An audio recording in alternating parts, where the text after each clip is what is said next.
प्यारे बुजुर्गों, माताओं, भाई और बहनों, हम सब यही चाहते हैं कि हम अपनी ज़िंदगी प्यार से गुजारें।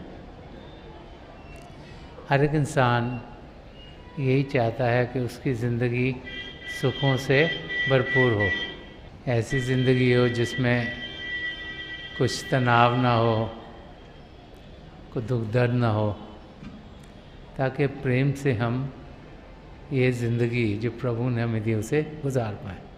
बहुत सी बार अपने आप को हम समझने की कोशिश करते हैं और ये भी कोशिश करते हैं कि हमारी समझ में आए कि हम जो अपने आप को यहाँ इस धरती पर पाते हैं तो हमारा मकसद क्या है।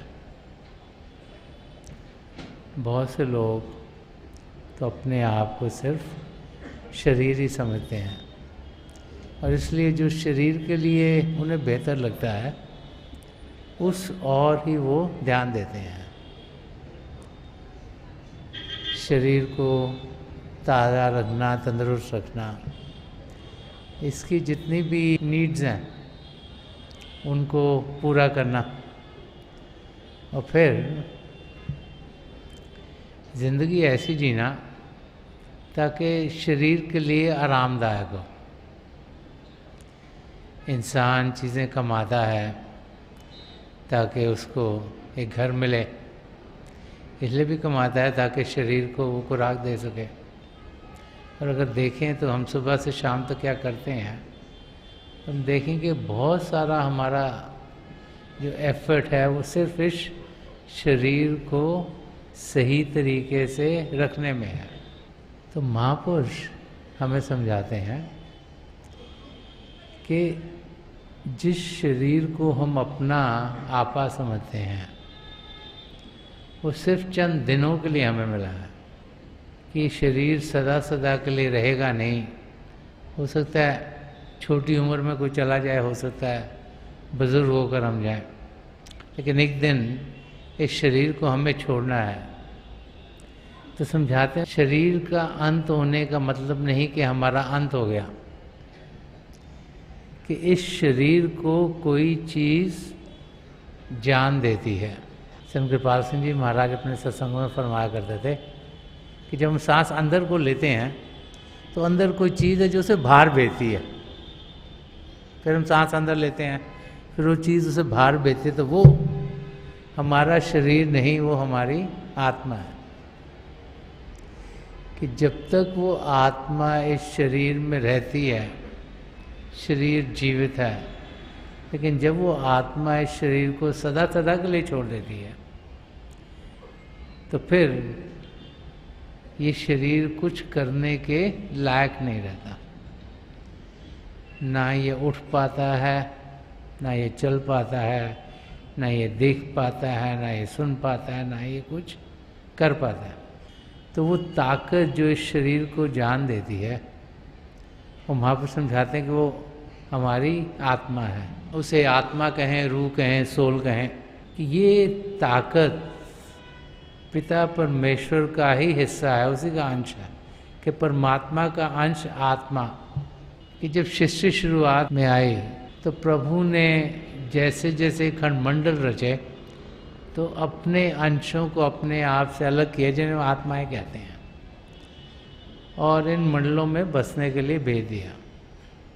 तो जब हमारी आत्मा सचखंड में थी, निरोल अवस्था में थी, लेकिन जैसे ही नीचे उतरी, पार ब्रह्म में पहुंची, तो एक शरीर ओढ़ना पड़ा, क्योंकि वहाँ माया का पतला सा एक पर्दा है।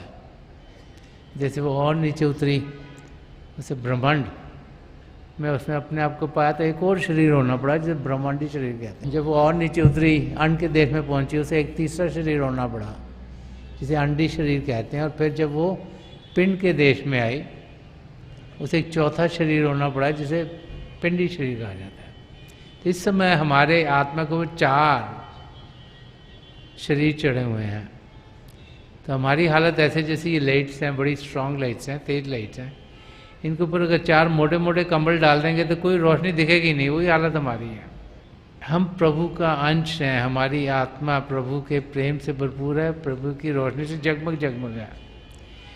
लेकिन क्योंकि उसके ऊपर ये 4 शरीर चढ़े हुए हैं, हम उस आत्मा को अनुभव नहीं कर पाते। तो महापुरुष समझाते हैं कि अगर हम एक एक करके इन शरीरों को अपनी आत्मा से अलग करेंगे तो फिर हम अपनी निरोल अवस्था में अपने आप को पाएंगे, और फिर हम जो जिंदगी का ध्येय है, जो अपने आप को सही रूप में जानना, पिता परमेश्वर को पाना है, उस ध्येय को हम पूरा कर पाएंगे। अब आत्मा को हम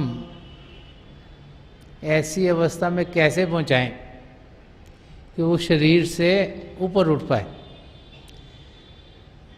महापुरुष ये भी बताते हैं कि हमारे शरीर में आत्मा के साथ साथ हमारा मन भी है। वो मन जो काल का एजेंट है, वो मन जो चाहता है कि हमारा ध्यान दुनिया की चीज़ों में लगे, वो मन जो नहीं चाहता कि वो आत्मा जो काल के दायरे में आ चुकी है उससे बाहर जाए। तो जो निचले 3 मंडल हैं, पिंड, अंड और ब्रह्मांड, उसमें काल का दायरा चलता है और जैसी करनी वैसी भरनी के प्रिंसिपल पर कर्मों के लिहाज से हमारी आत्मा भड़कती रहती है। तो पिंड के देश में होते हैं तो पिंडी शरीर है, उससे ऊपर उठते हैं। अंड के देश में जाते हैं तो अंडी शरीर है, उसके ऊपर उठते हैं तो ब्रह्मांड में देश में जाते हैं तो ब्रह्मांडी शरीर है। ब्रह्मांडी शरीर है तो ऐसे अंडी मन और ब्रह्मांडी मन भी है जो पिंडी मन के साथ साथ। तो महापुरुष समझाते हैं कि जो मन है, जो हमारा ध्यान, जो हमारी आत्मा का भारी रूप है, उसे दुनिया में लगाता है, उससे हमने लड़ाई नहीं करनी, क्योंकि मन बहुत ताकतवर है। मन ऐसे है जैसे संत दर्शन सिंह जी महाराज 1000 हेडेड सर्पेंट कह सकते थे। एक ऐसा नाग है जिसके हजारों मुंह हैं, कभी इस मुंह से डस लेगा, कभी इस मुंह से डस लेगा, कभी खुश कर देगा तो डस लेगा, कभी हमें उदासी में ले जाएगा तब डस लेगा। तो वो हर समय कोशिश में रहता है कि हमारा ध्यान असलियत की ओर ना जाए। तो संत दर्शन सिंह जी महाराज फरमाया करते थे कि अगर हम मन से लड़ने की कोशिश करेंगे हम कभी जीतेंगे नहीं। तो कहते थे कि मन से दोस्ती करें, बिफ्रेंड द माइंड। मन को हम प्यार से समझाएं कि हे मन, तुम्हारा घर भी ये नहीं है, ये जो पिंड का मंडल है जिसमें हम हैं, ये हमारा घर नहीं है, ना आत्मा का घर है ना मन का घर है। तो उसे कहें हम अपने घर की ओर बढ़ें। तो मन चीज़ें रिपीटेडली करता है, एक के बाद एक, एक के बाद एक। तो अगर उसको आप समझा दो कि ये चीज़ बार बार करनी है तो वैसे ही करेगा। तो महापुरुष समझाते हैं कि मन को हम प्रभु की ओर लगाएं, उसे बताएं कि तुम्हारा घर तीसरे मंडल पर है, ताकि वो आत्मा को मदद करे, आप इस शरीर से ऊपर उठो, पिंड से अंड में पहुंच सको, अंड से ब्रह्मांड में पहुंच सको, और फिर मन जिसका घर है वहाँ रुके और तुम आगे जा सको। तो ये अंदरूनी यात्रा है। अब मन को समझाना कोई आसान काम नहीं है। मीराबाई जी ने फरमाया कि मीरा मन मानी सूरज सैल आसमानी। वो कहते हैं मेरा मन तो मानते ही नहीं था कि मैं आत्मा हूं, लेकिन जब मेरी सूरत, मेरी आत्मा टिकी, मैं अंदर के मंडलों में उड़ान करने लगी, तब मन को जाके यकीन हुआ कि वो भी उड़ सकता है, वो भी जा सकता है आगे को। नहीं तो मन तो सिर्फ दुनिया के अट्रैक्शन में ही हमको लेके बैठा हुआ था। तो जब हमारा ध्यान उस ओर पड़ता है जहाँ पर हम ये मन को समझा पाते हैं कि इस पिंड के मंडल के आगे भी कुछ और है, तभी हम अंदर की यात्रा में जाने के लायक होते हैं। तो कबीर साहब, जिन्होंने बहुत कुछ रूहानियत के रास्ते के बारे में लिखा, संत दर्शन सिंह जी महाराज ने फादर ऑफ मॉडर्न स्पिरिचुअलिटी कहा करते थे कि जो नया दौर रूहानियत का है इसके ये परमपिता हैं। कबीर साहब ने बड़े सरल शब्दों में उस समय के एग्जाम्पल लेकर समझाया है कि जिंदगी है क्या और हमें जीना कैसे चाहिए। हम इस धरती पर आए हैं तो जो हमें समय मिला है, रोज़ाना हम सबको 24 घंटे मिले हुए हैं। कितने दिन मिले हैं ये तो मालूम नहीं, कितने साल हमने जीना हमें मालूम नहीं, लेकिन रोज़ 24 घंटे हैं, उनका हम इस्तेमाल कैसे करते हैं, तो कैसे करना चाहिए। तो कबीर साहब फरमा रहे हैं कि कर साहिब से प्रीत रे मन, कर साहिब से प्रीत। कबीर साहब समझा रहे हैं कि हे मन, तुझे पिता परमेश्वर से प्रेम करना है। तू अगर प्रभु के प्रेम के रंग में रंगा जाएगा तो तू अपने निज धाम तक पहुंच पाएगा। कि हे मन, तू बाहर की दुनिया से प्रेम मत कर। तो जो बाहर की दुनिया है, इसकी जो अट्रैक्शंस हैं उनकी ओर खिंचा मत जा। ये जान कि सृष्टि पिता परमेश्वर ने रची है और उनसे प्रेम करना है। अगर उनसे प्रेम करेगा तो तेरे को सब कुछ खुद ब खुद मिल जाएगा। कि ध्यान दुनिया से हटाकर हमें प्रभु की ओर करना है। तुलसी साहब ने भी एक जगह फरमाया कि दिल का हुजरा साफ कर, जाना कि आने के लिए ध्यान गैरों से उठा उसके बिठाने के लिए। कि अगर हमने पिता परमेश्वर को पाना है तो हमें अंदर से साफ होना होगा। अगर प्रभु से एक में होना है तो ध्यान दुनिया से हटाकर प्रभु की ओर करना होगा। वही सिमरन है। सिमरन क्या है? प्रभु के नाम का जाप। प्रभु के नाम का जाप क्यों किया जाता है? कि ध्यान प्रभु की ओर हो। तो प्रभु की ओर ध्यान क्यों दिया जाता है? कि जिस ओर हम ध्यान देंगे वैसे ही बन जाएंगे। अगर ध्यान दुनिया की ओर देते हुए जीते रहे तो फिर दुनिया के रंग में रंगे जाएंगे, और अगर हम अपना ध्यान प्रभु की ओर करके जिएंगे तो फिर हम प्रभु के रंग में रंगे जाएंगे। तो कबीर साहब हमें यही समझा रहे हैं कि कर साहिब से प्रीत रे मन, कर साहिब से प्रीत। तो मन को समझा रहे हैं कि हे मन, ये जिंदगी मिली है पिता परमेश्वर से प्रेम करने के लिए। और आगे फरमा रहे हैं कि ऐसा समय बहुत नहीं पे हो, जे है अवसर बीत। फरमा रहे हैं कि ऐसा समय बहुत नहीं पियो कि ये वाला समय दोबारा से नहीं पाओगे तुम। जो ये सुनहरा अवसर मिला है ये बीत जाएगा। तो हमें समझा रहे हैं कि बड़े भागों से हमें ये मानव चोला मिला है। हमारी आत्मा 84 लाख जियाजुन में चक्कर काट रही थी, पिता परमेश्वर को दया आ गई। उन्होंने चंद आत्माओं को लिया और कहा कि इनको मानव चोला दिया जाए। तभी हमारी आत्मा मानव चोले में आई, क्योंकि इसी चोले में वो सब पदार्थ हमें मिले हैं जो हमें चाहिए अपने आप को सही रूप में जानने के लिए और पिता परमेश्वर को पाने के लिए। तो कबीर साहब फरमा रहे एक सुनहरा मौका है।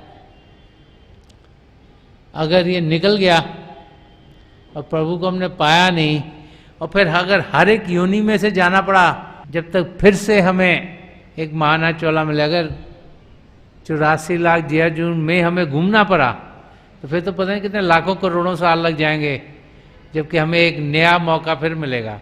तो फरमा रहे कि इस मौके का हम पूरा फ़ायदा उठाएं। फ़ायदा इस मौके का तब हम उठा पाएंगे जबकि हमारे कदम बड़ी तेज़ी से पिता परमेश्वर की ओर बढ़ने के लायक होंगे। आगे कबीर साहब फरमा रहे हैं कि तन सुंदर छवि देख ना भूलो, ये बारू की बीत। वो फरमा रहे हैं कि जब इंसान जवानी के रंग में होता है, उसके शरीर में ताकत भी होती है, शरीर सुंदर भी सबसे होता है, तो वो जो इमेज है यूथ की और सुंदरता की वो एग्जाम्पल ले रहे हैं कि तन सुंदर छवि देख ना भूलो, कि उस समय जबकि हम बहुत ताकतवर होते हैं, बहुत खूबसूरत होते हैं, उस समय इंसान समझता है कि उससे कभी कोई खराबी हो ही नहीं सकती। वो सोचता है कि ये शरीर ऐसे का ऐसे ही रहेगा, वो सोचता है इतनी ताकत मेरे में हर समय रहेगी। तो यहाँ कबीर साहब फरमा रहे हैं कि तन सुंदर छवि देख ना भूलो, ये बारू की बीत। वो फरमा रहे हैं कि ये एक रेत की दीवार है, अगर रेत की दीवार है उसको जरा सा धक्का लगेगा सारी का सारी दीवार टूट जाती है। कि ये जो शरीर है ये किस वक्त चला जाए इससे कोई मालूम नहीं। कई एग्जाम्पल्स हर एक की ज़िंदगी में आते हैं, जैसे हमारी ज़िंदगी बढ़ती है कि किसी से हम कल मिले, आज मालूम हुआ कि उनकी मौत हो गई। कोई हमारे सामने बैठा हुआ कुछ खा रहा है और अगली गिराई मुंह में डाल नहीं सकता, वो वैसे ही चल बसा। कोई रात को सोया, सुबह जब उन्हें जगाने गए तो वो उठ ही नहीं पाए। कई एग्जाम्पल हर एक की ज़िंदगी में होते हैं, जब हम देखते हैं कि इंसान जो हमारे साथ कई सालों से था एकदम से चल बसा, चाहे हमारे माँ बाप हों, चाहे हमारे दादा दादी हों, चाहे कई बार माँ बाप की ज़िंदगी बच्चों के साथ ऐसे हो जाता है, या कोई रिश्तेदार हों या नेबरहुड में रहते हों। तो वो फरमा रहे हैं कि ये जो शरीर है जिसको हम बहुत कुछ समझते हैं, ये एक जैसे सैंड की दीवार होती है, रेत की दीवार, उस जैसा है, कभी भी गिर सकता है। तो इसमें इसका इंतजार ना करें कि हम कुछ करें, जो कुछ करना अभी करें। संत कृपाल सिंह जी महाराज बहुत बारी फरमाते थे, जो हमें कल करना वो आज करें, जो आज करना वो अभी करें। कि ये जो करंट मोमेंट है ये हमारे हाथ से निकल ना जाए, यही क्षण इम्पॉर्टेंट है। और इस क्षण को हमें प्रभु की ओर करना चाहिए और प्रभु से प्रेम करना चाहिए। कि कर साहिब से प्रीत रे मन, कर साहिब से प्रीत। कि प्रभु प्रेम के महासागर हैं, हमारी आत्मा प्रभु का अंश होने के नाते उसी महासागर की एक बूंद है, वो भी प्रेम से भरी हुई है। और प्रभु को पाने का रास्ता भी प्रेम का रास्ता है। और बार बार जब भी हम कोई भी धर्म ग्रंथ पढ़ते हैं उसमें यही आता है कि जिन्होंने प्रेम किया उन्होंने पिता परमेश्वर को पाया। और हम सब पिता परमेश्वर को पा सकते हैं, हमें ध्यान उनकी ओर करना है और प्रभु से हमें प्रेम करना, उनसे लगाव होना चाहिए। यही यहाँ हमें कबीर साहब समझा रहे हैं। आगे फरमा रहे हैं कि सुख संपत्ति सुपने की बत्तियां जैसे तृण पर शीत। वो कह रहे हैं जो धन संपत्ति हम इस दुनिया में कमाते रहते हैं, सोचते हैं इतने पैसे मेरे पास हो जाएं, प्रॉपर्टी भी हो जाएं, कारें भी हो जाएं, ज्वेलरी भी हो जाए, कपड़े भी हो जाएं, जो चीज़ें इकट्ठी करते रहते हैं कि धन संपत्ति। वो कह रहे हैं ये सुपने की बत्तियां, ये ना स्वप्न के माफक है। स्वप्न में क्या होता है कि जब भी हम स्वप्न लेते हैं हमें लगता है सब कुछ रियल है, ऐसे ही है। लेकिन जैसे स्वप्न से हम जागृत होते हैं हमें मालूम होता है ओ ये तो स्वप्न है। तो फरमा रहे हैं कि ये जो धन संपत्ति हम कमाते हैं इस दुनिया में, इस सपने के माफक है। क्योंकि जिस दिन हमने इस शरीर को सदा सदा के लिए छोड़ दिया, इनमें से कुछ भी हमारे साथ जाने वाला नहीं। ना बैंक का बैलेंस, ना हमारी कारें, ना हमारी प्रॉपर्टी, ना हमारा और भी जो भी हमने धन संपत्ति इकट्ठी की है वो सब की सब यहाँ की यहाँ रह जाएगी। और फरमा रहे हैं कि एक एग्जाम्पल दे रहे हैं कि जैसे घास होती है, वो अगर पीली हो जाए और उसके ऊपर सुबह ओस पड़ी होती है तो जैसे ही धूप निकलती है ओस हट जाती है, कि वो ओस ज़्यादा दिन टिकने वाली नहीं। तो ऐसी ही हमारी ये शरीर की छवि है। समझा रहे हैं कि शरीर चंद क्षणों का है, हमें से 50, 60, 100 साल बड़े लगते हों, लेकिन अगर हम सृष्टि की शुरुआत देखें और कब से हमारी आत्मा परमात्मा से अलग हुई है तो आप सोचते हैं कितने हज़ारों लाखों साल हमें हो गई हैं, जबकि हम असलियत को जान नहीं पाते। तो यहाँ इस एग्जाम्पल के ज़रिए हमें यही समझा रहे हैं कि हमें विश्वास हो जाए कि ये जो शरीर है ये टेम्पररी है, ये परमानेंट नहीं, ये सदा सदा के लिए नहीं, ये थोड़ी देर के लिए हमें मिला है। और जब तक मन को जगाएंगे नहीं, और मन तब जागृत होगा जब उसे प्रभु से प्रेम होगा, तब तक हम अपनी मंजिल तक पहुंच नहीं पाएंगे। स्वामी जी महाराज ने भी एक जगह फरमाया, वो फरमाते कि जागत जागत अब मन जागा। कह रहे मैं ट्राई करी जा रहा हूँ, मन जागे मन जागे मन जागे, उसको समझ में आएगा असलियत क्या है। तो कह रहे हैं जागत जागत अब मन जागा, झूठा लगा जहान। कि जब मन जागा, जब उसे असलियत की जानकारी हुई, जब उसे समझ में आया कि आत्मा भी है परमात्मा भी है, तब वो फरमा रहे हैं कि झूठा लगा जहान। तब जाके समझ में आया कि ये जो दुनिया है जिसमें हम जी रहे हैं, ये माया की दुनिया। ये जो पिंड का देश है, ये अन्न के देश की रिफ्लेक्शन है। अन्न का देश जो है वो ब्रह्मांड के देश की रिफ्लेक्शन है, ब्रह्मांड का देश पारब्रह्म की रिफ्लेक्शन है, और पारब्रह्म सचखंड की रिफ्लेक्शन है। तो हम असलियत जो सचखंड में, उससे कई रिफ्लेक्शन दूर हैं। जैसे कि सूर्य निकलता है तो आप बाहर जाके सूर्य में देखें तो आप देख नहीं पाते, और गर्मी भी बहुत होगी। लेकिन अगर सूर्य तालाब में पड़ रहा है तो उसका अक्ष तो वैसे लगे जैसे सूर्य है, लेकिन ना उसमें गर्माइश है, ना उतनी तपश है। और वहाँ से वो अगर दीवार पर पड़ता है तो और भी उसकी रोशनी भी कम हो जाती है, उसकी तपश भी कम हो जाती है। तो हम तो कई रिफ्लेक्शन असलियत से दूर हैं। तो यहाँ पे समझा रहे कि जागत जागत अब मन जागा, झूठा लगा जहाँ, मन की मदद मिली सूरत को। कि जब मन प्रभु से प्रेम करना शुरू करता है, जब मन को लगता है कि ये जो पिंड का देश है ये मेरा असली घर नहीं, तो उसकी भी कोशिश होती है असली घर जाए।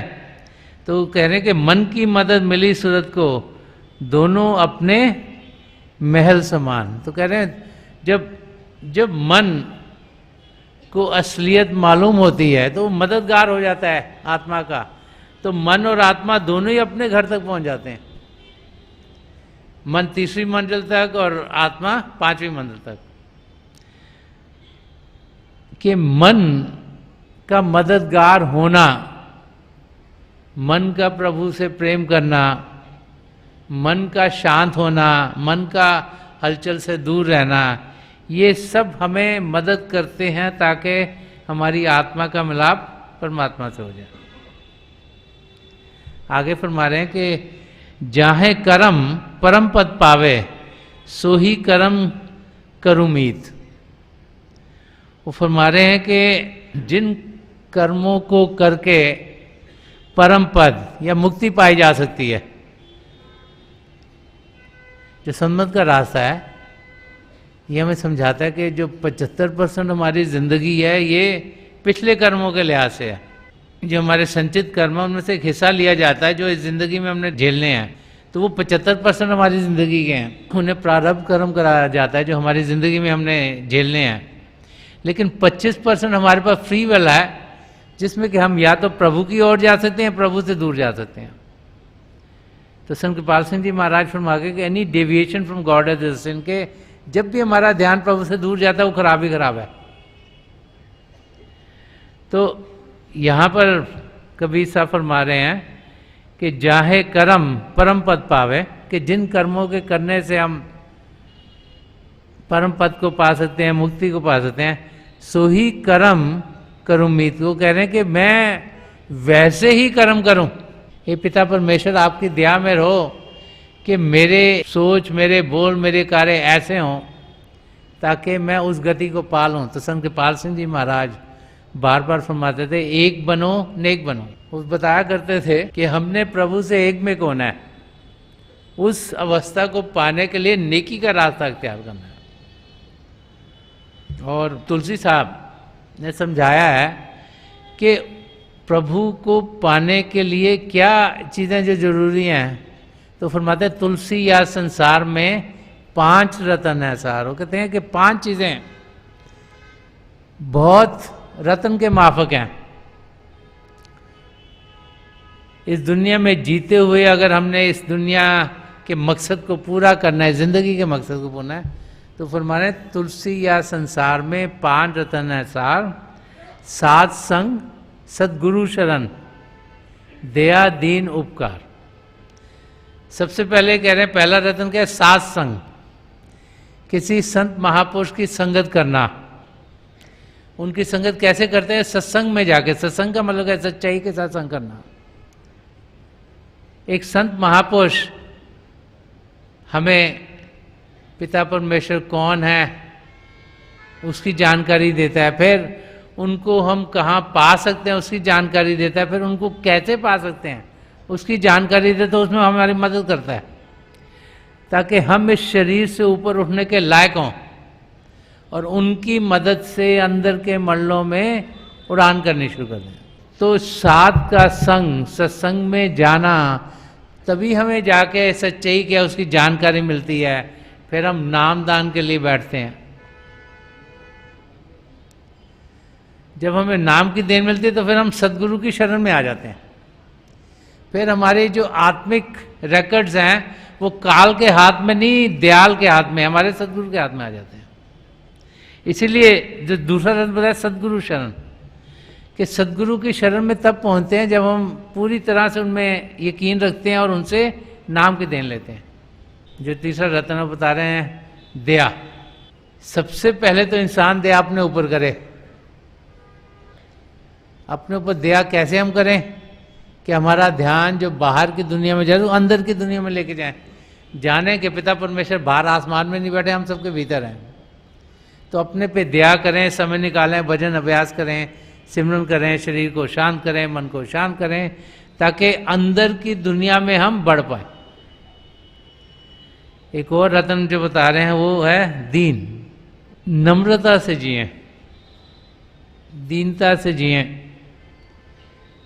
जिंदगी ऐसी जिए जिसमें हम ये ना सोचें हम किसी से ऊंचे हैं, ज़्यादा इंटेलिजेंट हैं, ज़्यादा पढ़े लिखे हैं, ज़्यादा कमा सकते हैं, ज़्यादा हमारा पास धन दौलत है। तो ये जाने कि हम सब एक ही पिता परमेश्वर के परिवार के सदस्य हैं, कि एक पिता एकस के अंबारक। और जो 5वां रत्न है जिसके बारे में तुलसी बोल रहे थे वो है उपकार का, कि हम परोपकार करें, औरों के मददगार हों, औरों को हेल्प करें ताकि उनकी तकलीफ भी दूर हो। जो देन प्रभु में दी है उसको शेयर करें, जितना अपने लिए चाहिए वो इस्तेमाल करें, बाकी औरों को दें ताकि उनकी ज़िंदगी भी बेहतर हो सके।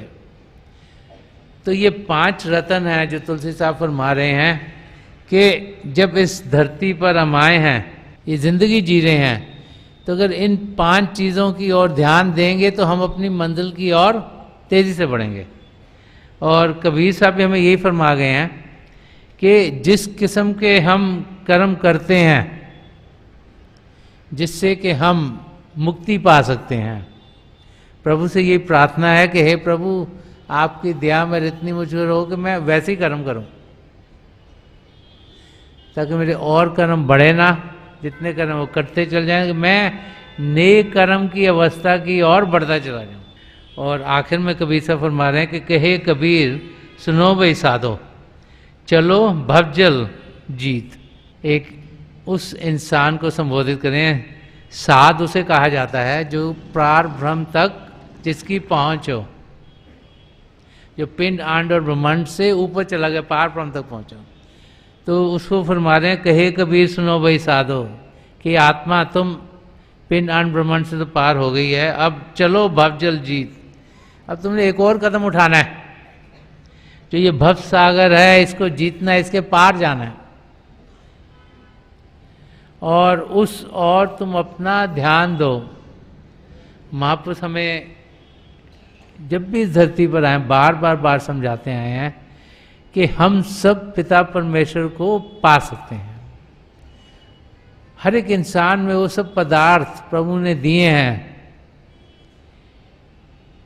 जिनके जरिए हम अपने आप को जान सकते हैं और पिता परमेश्वर से एक हो सकते हैं। हमें मन को समझाना है कि वो पिता परमेश्वर से प्रेम करे, उसे सिमरन में लगाना है। सिमरन प्रभु के नाम का जाप है ताकि ध्यान पिता परमेश्वर की ओर हो। तो मेरी पिता परमेश्वर के चरण कमलों में जो पिछली संचि के महापुरुष हजूर बाबा सावन सिंह जी महाराज, परम संत कृपाल सिंह जी महाराज, दयाल प्रसन्न दर्शन सिंह जी महाराज, उनके चरण कमलों में यही प्रार्थना है कि जो जो हम सबके लिए बेहतर हो वही हमारी ज़िंदगी में डले, कि हम सब उनके बताए हुए रास्ते पर तेज़ी से चलें ताकि इसी ज़िंदगी में हम सब की मुक्ति हो और 84 लाख जिया जून से हमारा छुटकारा हो जाए।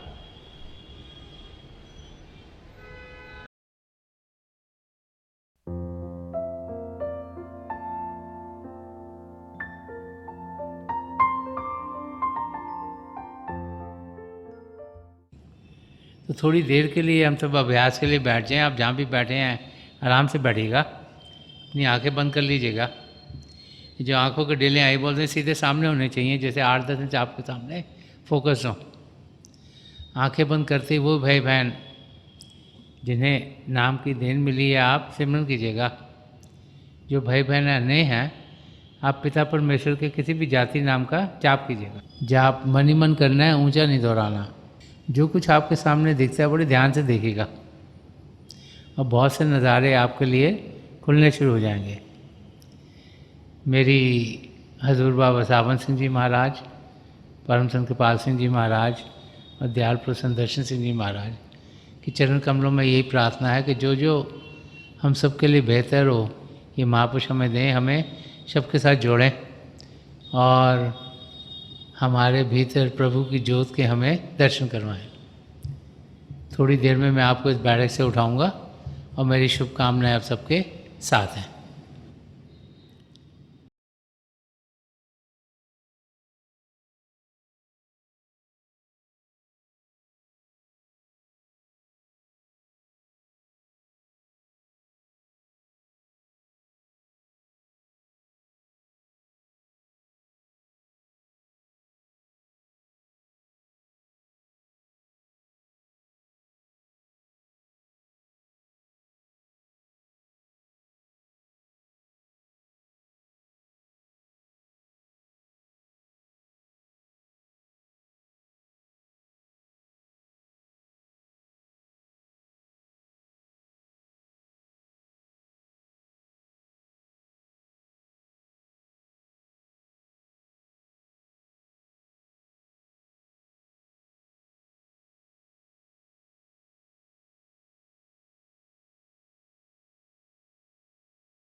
छोड़ दीजिए जी, हाँ प्लीज़ लीव ऑफ।